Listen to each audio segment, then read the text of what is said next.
Well, hello, ladies and gentlemen, boys and girls. Guys, it is great to be with you here online today. I thank you for taking the time to join us. We are kicking off a series today called Mixtape. Now, if you were alive in the 1980s, like I was, you ought to know what a mixtape was, right? A mixtape is an audio cassette that's filled with our favorite songs. It's the songs that you want to hear on repeat over and over and over again. And so as technologies progressed, obviously there were CDs for a while that you could put a playlist together, or now MP3s and different websites you can go to. But back in the day, man, back in the 1980s, we had this. You'd put everything on a tape cassette and you would listen to them, you'd fast forward them, and you would be able to hear your music over and over and over again. Now, pop quiz. Are you ready? According to Rolling Stone magazine, what are the top 5 songs of all time? According to Rolling Stone, now don't cheat, don't go Google the answers. But if you are watching at a time where our services are live and you feel comfortable commenting, regardless of what platform you're on, go ahead and just put in 1 or 2 songs that come to the top of your mind. Top 5 songs of all time. Here we go. I'm not going to give you a lot of time to do this. Number 5, R-E-S-P-E-C-T, Aretha Franklin. Number 4, What's Going On? Marvin Gaye. Number 3, Imagine, John Lennon. Number 2, Satisfaction by the Rolling Stones, right? I won't even try to sing it, but I can't get no satisfaction. And then number 1, the number 1 song of all time, Like a Rolling Stone, Mr. Bob Dylan. So if you are a Justin Bieber fan, I apologize, but his songs were not in the top 5. I don't even think he had a song in the top 500. Now, Kenny Rogers had plenty of songs, Willie Nelson, but hey, we all enjoy different music, right? But again, you know what a playlist is, and most of you even know what a mixtape is because you had one at one time. And the reason I bring this up is because this summer, what we're going to do is we're going to look at a collection of songs and poetry that are found in the first part of our Bible, in a book that we call the Psalms. Now, even though the Psalms were written, thousands of years ago, when you step back and you read them and you reflect on them, they have an amazing ability to speak into our lives today. So I hope and I'm trusting that this summer is going to be a very good summer for all of us. So I'll start today by introducing you to a piece of equipment called the Quadro Tracker. All right, it's basically this cheap plastic with an antenna that swivels. Now, initially, when the Quadro Tracker was created, it was developed as a golf ball finder, packaged in a nice little container like this called the golf ball finder, but then it was repackaged as something called the ADE 651 and became known as a Quadro Tracker, all right? And what happened is the Iraqi government ended up buying these ADE 651s for almost $40,000 a piece. And just like this, it was completely worthless. It allegedly worked by electrostatic magnetic ion attraction, which is translated BS. All right, it sounded really impressive, so people bought it, but it absolutely did nothing. And so in this particular case, with these ADE 651s, they were used at checkpoints because this tracking device was supposed to detect if there were bombs. And so as you can imagine, there were hundreds of cars that ended up going through, no bomb being detected, and people lost their lives as a result of it. Iraq ended up discovering what happened. They had already spent $38 million on this device. And after it was discovered as a fraud, the leadership of Iraq, they were totally embarrassed. And then the business guy who had sold these to them, as you can imagine, he went to prison. He paid. And just a bizarre story, isn't it? How a leadership of a country could be deceived into spending outrageous amounts of money on a toy, on a golf ball finder. Now, the question I have for you is this.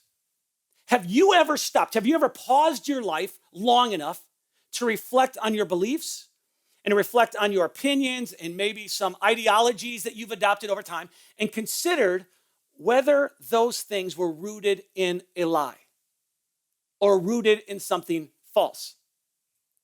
Seriously, have you ever done this? Have you ever stopped to consider your beliefs and maybe the way you behave and ask yourself, why do I believe or behave the way that I do?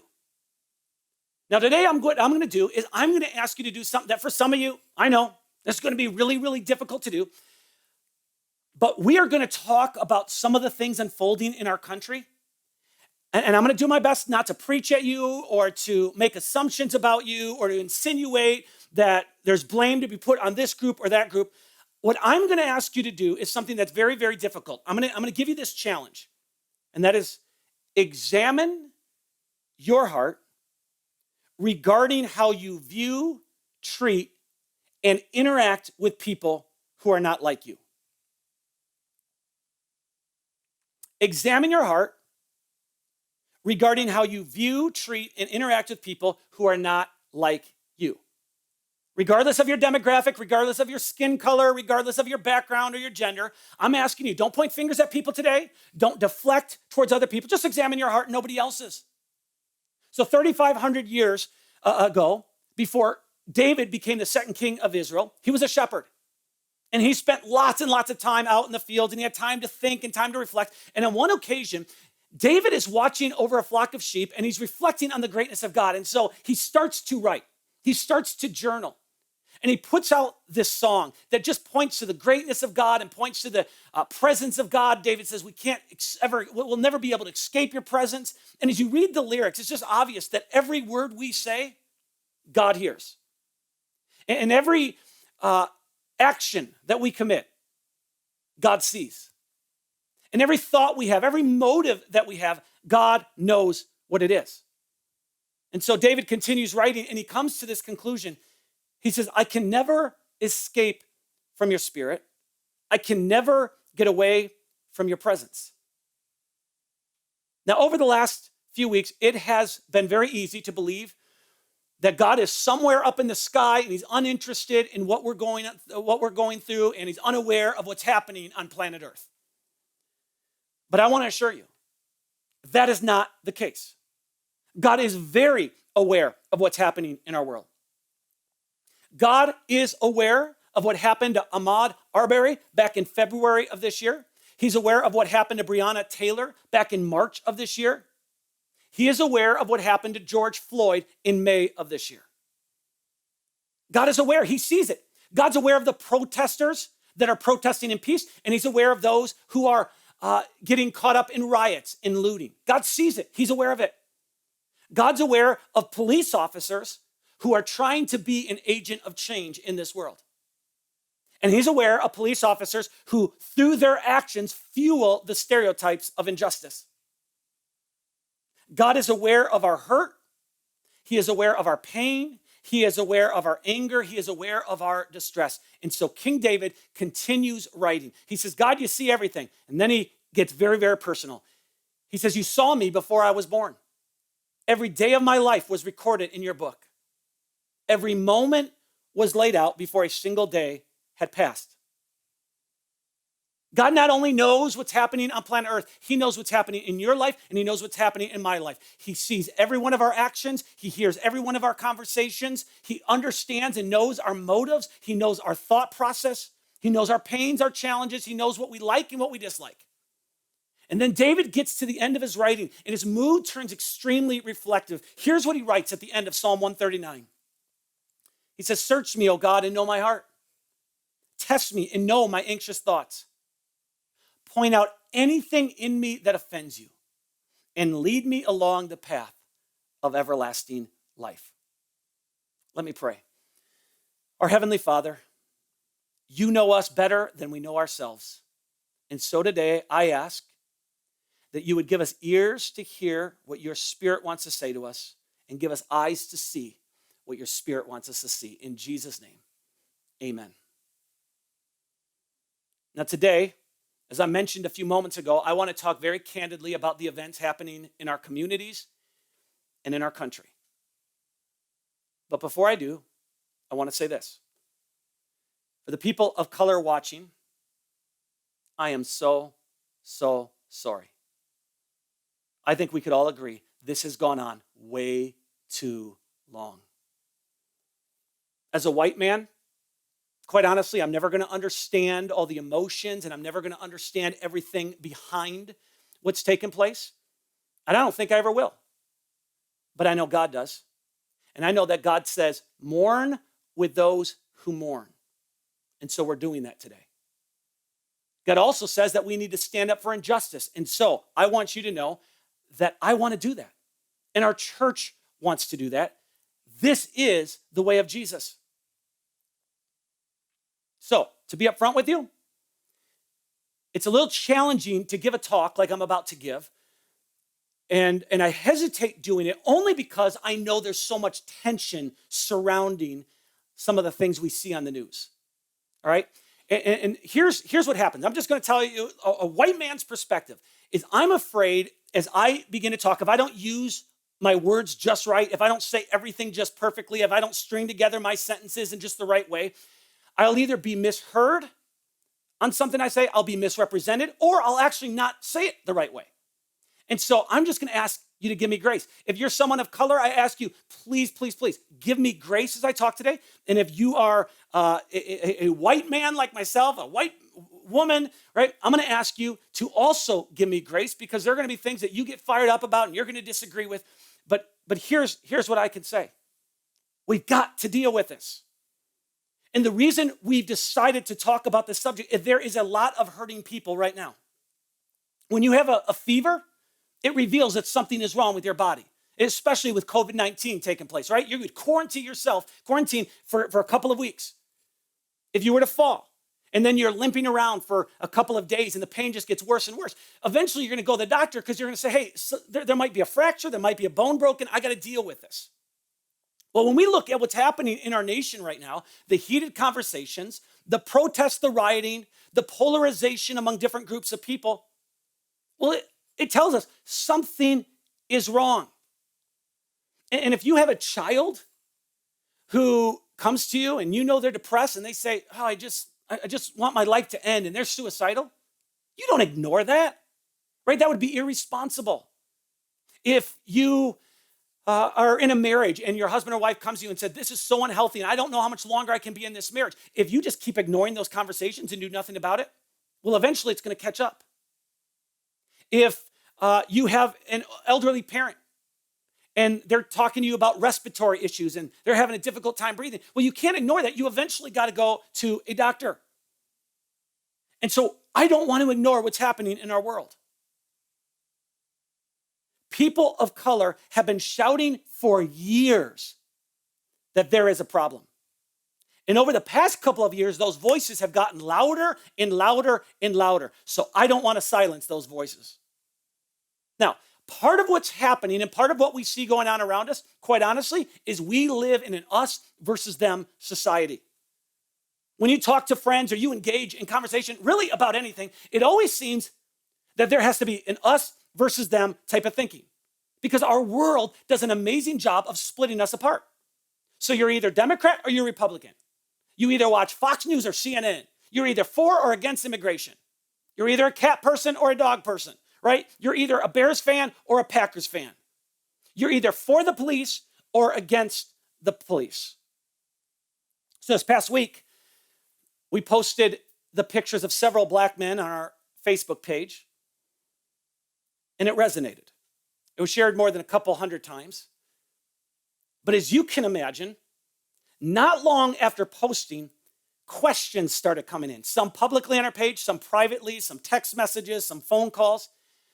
And there were genuinely good questions. Are we trying to be passive aggressive in making a comment that would be anti-police officers? Other people questioned, are we subtly joining in on the Black Lives Matter movement?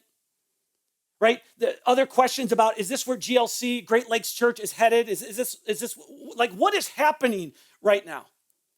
Well, what's happening is we are standing alongside our brothers and sisters of color and letting them know in no uncertain terms, we see you, we hear you, we are standing with you, and we love you. That is the message. This is not an anti-police message. This is not, we're going to start getting involved in every in every protest type of comment. This isn't anything other than us letting our brothers and sisters of color know we see you, we hear you, we're standing with you, and we love you. The problem is there never seems to be any middle ground. Right? It's impossible to say things like, well, I truly love and respect police officers, and I recognize they have a very difficult job, but what that specific police officer did to George Floyd was wrong. We're just accustomed to having two options. You're either with us or against us. But there is a third option. Now, this isn't unique to me, this thought. It actually came out of a book by a former football player, Miles McPherson. And the third option is this. We choose to recognize and honor the value of every person we meet. That's the third option. We choose to see every individual we meet as someone made in the image of God. And so the third option is about honoring the value that every human being has. The third option is about embracing God's creativity and beauty and the diversity of the human race. Because as you know, this is a very diverse human race. I mean, lots of different colors, lots of different shades of color, right, in the human race. Because black is a color, and brown is a color, and white is a color. Now, if you've ever met Pastor Rex from our Racine campus, he is translucent. I am not sure that translucent is a color. So other than Pastor Rex, I think we are all people of color. That being said, I do want to respect the cultural language. And so I understand that when we say people of color, white does not fit into that description. But I still want to say it, that we all are people of color. And if you want to be a loving person, you have to choose that you will not ignore the color of another person. In other words, don't pretend that you're colorblind. Oh, I don't see color. I didn't know you were brown. I didn't know you were black. I didn't know. No. We don't have to pretend we're colorblind. If you can't see the variety of people that God created, guess what? You're missing out. So don't pretend you're colorblind. Instead, embrace the reality and appreciate diversity and learn to recognize and honor the value of every single human being you meet. Here's the deal. If you commit to that, it's going to be a lifelong journey. It's not going to happen overnight. Now, I know some of you think you've already arrived, right? You think, Dave, I don't have a problem with this. I don't care how loving you are. I don't care how kind you are. I don't care how tenderhearted you are. The reality is every single one of us have prejudice inside of our heart. We all do. This is just part of being human. Prejudice is when you form an opinion about someone else before you even know them. That's what prejudice is. You prejudge them. And we all do this, right? You might prejudge someone when you learn that they don't have a high school diploma or that they never went to college. You might prejudge someone that you just see walking because they have excessive amounts of makeup and they're wearing very revealing clothing. You might prejudge someone because of how many tattoos they have. Maybe you prejudge someone because they have no tattoos. It's possible you prejudge someone because of their weight, or because they're gay, or because they're transgender. You might prejudge CEOs because you think all they care about is money, money, money, right? You might prejudge pastors. You might prejudge police officers. Every one of us prejudge other people. It's just in our hearts to do so.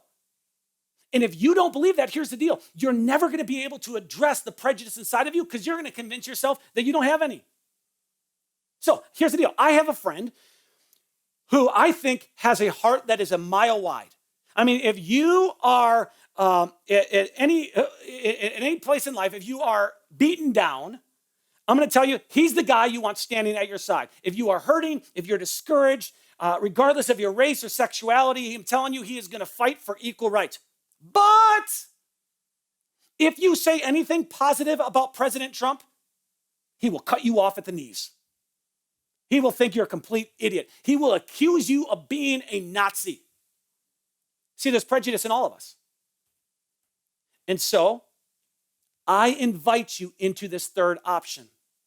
I invite you to make a choice that you will recognize and honor the value of every single person you meet.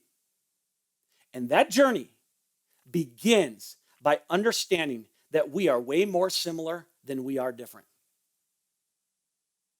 Ryan Gosling and I are 99.5% genetically identical. Isn't that awesome? And that's true of all of us.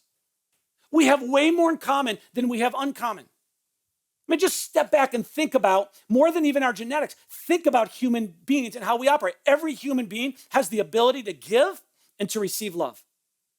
We have the ability to think and to reason and to process information. We have the ability to have fears and insecurities. All of us have pain in our life and hurts in our life. Every single one of us have a story. And so 7.8 billion people on this planet, plus or minus 10, every one of those individuals has a story of success and failure. They have a story of wins and losses, joy and pain, love and hate.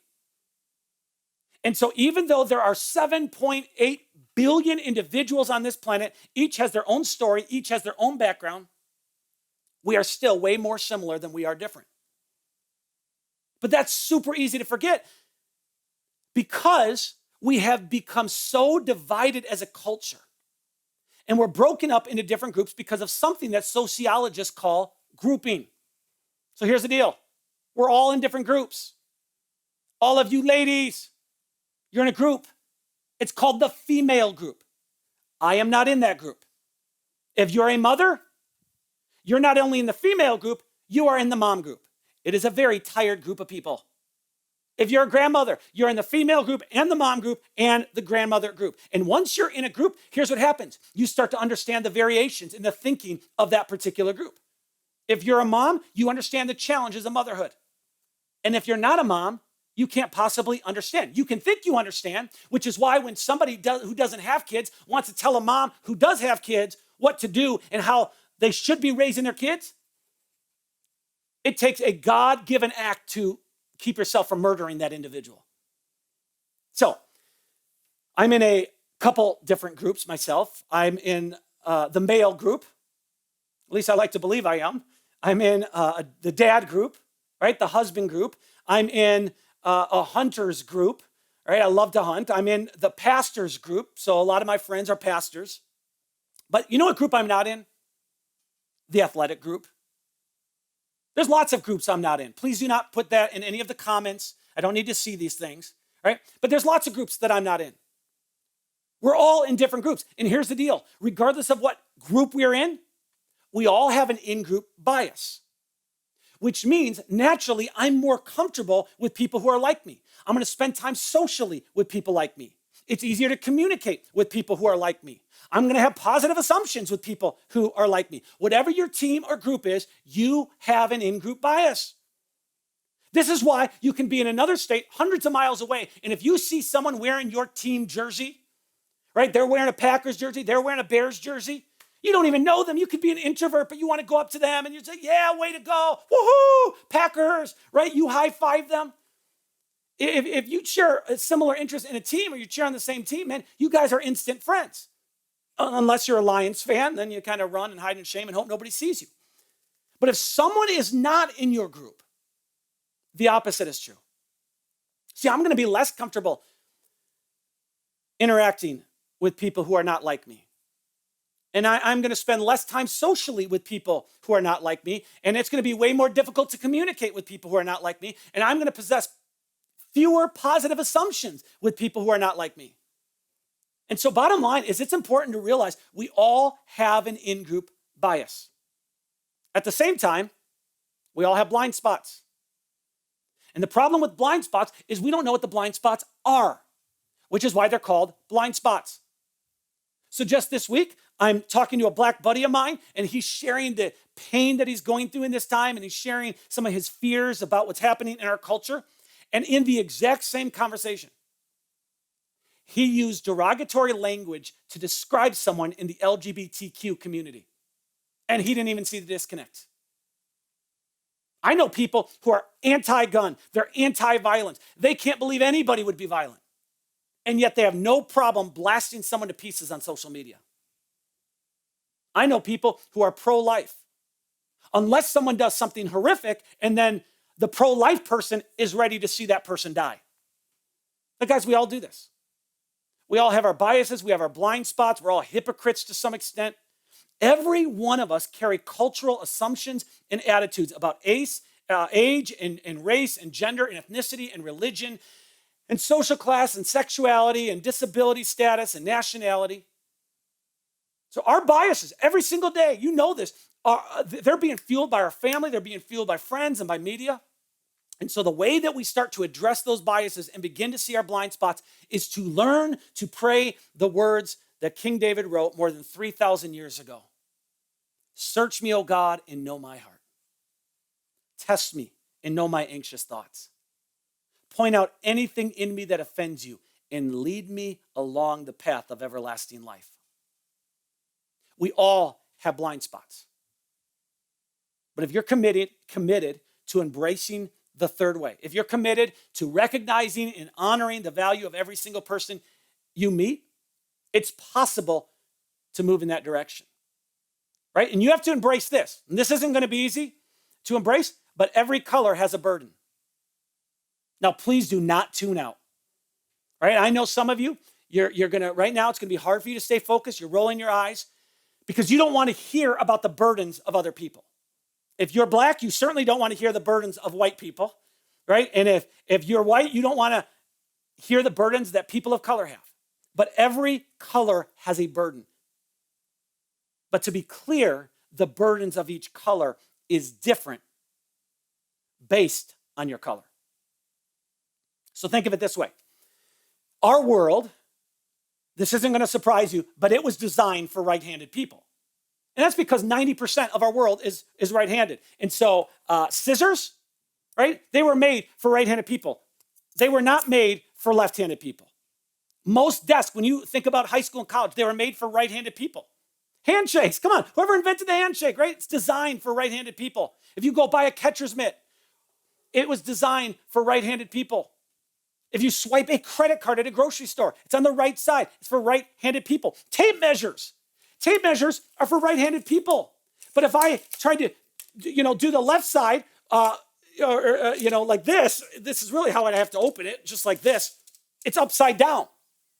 And so we live in a world made for right-handed people.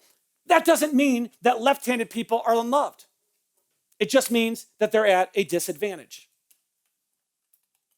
If you are the majority in any part of the world, it is an advantage.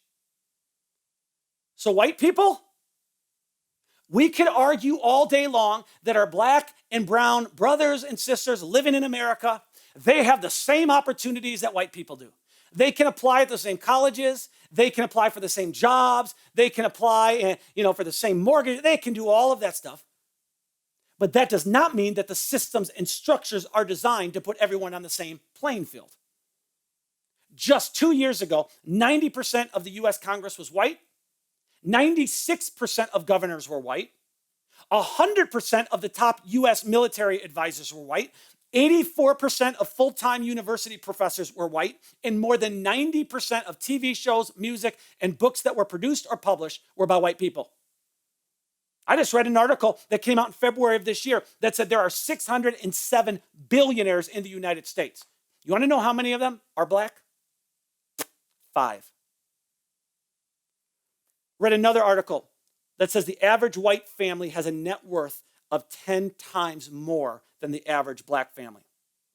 So every color has a burden, but I don't think any of us can argue that the burden of inequity is a very heavy burden to carry.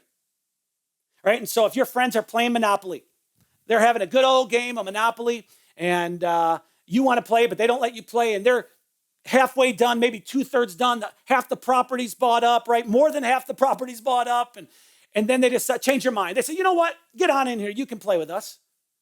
Well, they could argue, well, you have an equal opportunity because whatever's left on the board, you can buy that, right? They could argue, well, even though you got late in the game, you could still possibly win. And that's true. There is equal opportunity for what's left, but there is a big inequity. the chance of you winning is much, much smaller. There is a significant disadvantage. And this is what so many people of color have experienced in this country. So I don't want to downplay that, and I don't want to ignore it. The Apostle Paul writes this about the burdens we have. He says, share each other's burdens. Now, if you don't have friendship with people who have a different color skin than you do, here's the deal. You're never going to know their burdens. And since I'm guessing that most of you are with me on this, and you don't want to fall into the us versus them mentality, you want to embrace the third option, let me give you 4 steps to changing. We're going to go through these fairly quickly. Number 1, rename everyone as your brother or sister. Rename everyone as your brother or sister. Because when you label people with derogatory terms, what you do is you give yourself permission to not love them or to see yourself as superior to them. That's true whether we're talking about gender or sexuality or nationality, right? If you use racist or slang terms in reference to people, I'm just going to challenge you. Stop doing it. If you use degrading words toward women or to those in the LGBTQ community, I'm just going to challenge you. Stop doing it. If you use terms like pig to refer to law enforcement, stop doing it. Because I hope this is clear. The white man is not the enemy. And the black man is not the enemy. The rich man is not the enemy. The poor man is not the enemy. It is Satan. Satan has always been the enemy, and he continues to be the enemy. He is always trying to divide. Satan loves to divide families. He loves to split up marriages. He loves to split up families, or countries and churches. He loves to split up friends. He is constantly wanting to divide. And so one of the ways that we can slow the division is by renaming everyone we see as a brother or sister. Number 2, seek out a friendship with someone different than you. The only way we're ever going to move forward is to dehumanize, or is to humanize people and to get to know their stories. Now, I know right now, I'm going to tell you what's happening. As you're watching, you're thinking, well, Dave, I have some black friends, right? Because you have a guy that you see maybe 3 times a week. They're walking and you'll even say hi to them. So I know everybody here has a black friend. But I'm going to ask you this. Have they been to your house? Have you had dinner together? Have you ever done a vacation together? If you're a person of color, how often do you invite white people into your home? See, if you do not have friends who are different than you, you will become indifferent. Now, you don't necessarily, maybe you're really good at this. Oh, I have people of different skin color in my house all the time. Then my question to you is, how often do you have people who are completely different than you, maybe in their sexuality, maybe in their beliefs? Because the Apostle Paul wrote a couple thousand years ago to followers of Jesus, he said, there's no longer Jew or Gentile, slave or free, male and female, for you are all one in Christ Jesus. The grace of God unites all nationalities and sexuality and genders and political views and skin colors and brings us all together as one. Now, if you wonder, why is this such a growing passion of Dave's? Why is he talking about this more and more? It's for several reasons. Right? This has actually been stirring in me for several years now, but back in January of this year, I went to a 2-day Racial Equity Institute, and my eyes were opened just a little bit more than they were going in to the Racial Equity Institute. And then over the past couple of years, I've developed friendships with people who look different than I do. My next door neighbor is black. I hang out with him multiple times a week. I have learned more and more in the past couple of years. Most recently, I've started to develop a friendship with a young black businessman in our church. Amazing leader. I've learned from him as I've asked questions and tried to get a different perspective. And then back in March of this year, my daughter Alyssa, we had picked her up from a program she was in California. And first night back, she asked if her friend Grace could spend the night. And I said, Lissy, let's wait. Let's just hold off on this. But she pushed and pushed and pushed. And so I said yes. And then night number 2 comes along and I said yes. And then third night, she asked 5 nights in a row. And then you know what happened? She stopped asking.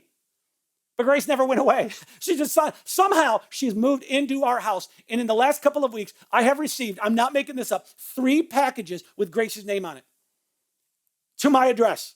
Somehow she's now part of our family. And I got to tell you, I mean, she even made it into our family photo at Easter. So I'm going to tell you this. I love it. Gracie being part of our family, man, young black woman, Randy and I see her as our own daughter, but it continues to grow me. And it continues to develop my understanding. And when you develop friendships with people not like you, it is hard to stay indifferent. Now, if you want to grow and you want to embrace this third option, you're going to need to do something else. You'll need to do a lot of self-reflection. You have to ask, who do I prejudge without knowing? Who do I make assumptions about? What words do I use that intentionally or unintentionally hurt people? Who am I afraid of because I don't understand their background? So King David prays, search me, O God, and know my heart. Test me and know my anxious thoughts. Point out anything in me that offends you and lead me along the path of everlasting life. Well, one more way that we can move forward in recognizing and honoring the value of every human being we meet is to commit to the journey of changing. The way we change is by listening and by learning. Just a few years ago, I got to tell you, I personally did not understand the Black Lives Matter movement. Logically, I'm just telling you in my mind, it just makes sense to call it all lives matter, right? Then you stay away from controversy. But that is because I've never experienced discrimination based on the color of my skin. And so I listened, and eventually I started to learn. I started to realize just because someone holds an event for breast cancer doesn't minimize other types of cancer, right? Just because someone gives a speech on the value of an unborn child doesn't minimize the value of those who've been born. And so I could just tell you, I have opinions all day long on Colin Kaepernick kneeling. My brother was killed in Iraq, all right? So you can imagine some of my thoughts. It's easy to give you my opinions. But then when I step back and I listen and I try to learn, my perspective starts to change. And so I just want you to know, as a human being and as a pastor, I am committed to learning. And I am committed to racial reconciliation, and I am committed to growing in my understanding. I don't think, nor do I pretend to be, that I'm ever going to be this white Martin, Luther King Jr. I'm never going to be this white savior or, some great social justice warrior. I am a pastor. That's my heart. And for 11 years, I have said the same thing, and I want to live it out with my life. We want to build bridges and not walls. And so I want to invite you on this journey with me. This journey of listening and learning and loving, regardless of what your skin color is. Now, to be fair, we're going to get some of this wrong. All right, we're not always going to use the right language and the right terminology. There's going to be misunderstandings. Even last week when we posted the picture of 20 black men on our Facebook page, there was confusion because not all of them died the same way. Some were killed by police officers, others were not. Some were unarmed and they were innocent, and others, when you know their story, weren't as innocent. Guess what? We're going to get some things wrong, but it's not going to keep us from trying. Because I am convinced as we move forward, we will start to get a lot right. And so I'm asking you, let's show grace to one another in this process. Nelson Mandela says, no one is born hating another person because of the color of his skin or his background or his religion. He says people must learn to hate. And if they can learn to hate, they can be taught to love. So let's learn to love. Now, there's so much right now that I want to say that, quite honestly, I just don't have time for. This past week, my 14-year-old son was watching the news and he was sharing some of his thoughts about the protests and rioting. He was getting pretty animated, and they weren't bad thoughts. He was just sharing very candidly. But I just challenged him. I said, Jaden, let me ask you to do this. Don't say anything for a couple of weeks. Just listen and watch and learn. Now, maybe I'm a bad dad. Maybe I should have invited him into more of a conversation. But I just think it's so easy for us to talk and it's so easy for us to shoot off our mouths. Let's just stop and let's listen and let's learn. Because when we do that, we can start having productive conversations. And so if you want to listen and you want to learn, what we're doing right now, and this is going to be a growing list, we're putting resources on our website. Some of them are movies and documentaries you can watch. Some are books, some are articles, some are podcasts. You can go to greatlakeschurch.com/bridge, greatlakeschurch.com/bridge, and you can start to access these resources and start to grow in your understanding. Now, I want you to know this. We're out of time, but this is not the last you're going to hear from me on this topic. All right, there's a lot of work to be done, but this is the very first step in the journey. It's just doing our best to listen and learn. Now, here's my final request. Just like we try to respect where every single person is at in their spiritual journey and knowing everybody has backgrounds and everybody has baggage. I want us to respect where everybody is at in their understanding of some of the current issues, right? I want, for people of color, I want you to do your best to understand where white people are coming from and why it's been such a long journey getting to this point. I'm not saying it's right, but there are plenty of white people. I'm telling you, there are plenty of white people who think that all of this is just exaggerated and fueled by the media, and the racism really doesn't exist, right? I want white people to understand why people of color feel like this journey is taking way too long. I just want us to understand each other, because nobody's going to change when you scream at them or accuse them or belittle them or act like they're uninformed, all right? Even myself, when I see a post and somebody wants to accuse me of white privilege, which I know is a real thing, but when somebody just kind of blatantly just puts out there, there's still something in me that's fragile, right? That's just, I don't like hearing it that way. So let's just know people change at different speeds. They change slowly. But the purpose of today's talk isn't to point at everybody else and how they change. It's to ask you, will you examine your heart? Let me examine mine, and let's go on this journey together. May God help all of us. Let's pray. Heavenly Father, search us and know our hearts. Test us and know our anxious thoughts. Point out anything in us that offends you and lead us along the path of everlasting life. Well, thanks for tuning in today, and thanks for your willingness to consider being part of this journey. Have a great week.